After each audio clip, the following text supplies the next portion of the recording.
কথা। একদিন একটা দাঁড় কাক ছিল।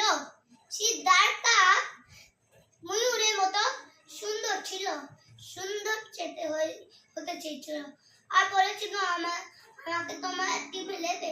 আগে ময়ূররা এলো না কেন, শোনাচ্ছি তাহলে। ভিডিওটি আগে লাইক করে তারপর সাবস্ক্রাইব শুনুন। অনেক দিন আগে কথা।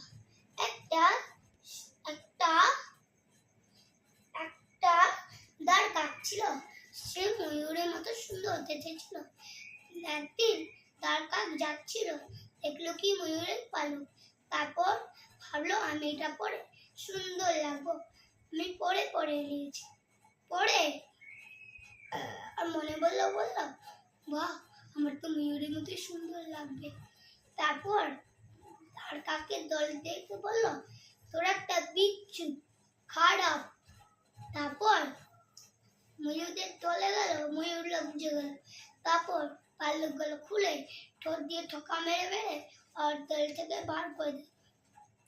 তারপর ও নিজের দলের কাছে গেল। দলরা ওকে কেন এলো না, কেন ওরা ওদেরকে বিচ্ছি দুঃখ দিয়েছিল, কষ্ট দিয়েছিল, তার জন্য দেয়নি। তার জন্য ওকে ওর দল থেকে ভার করে দিল আর কখনই আসতে দিল না।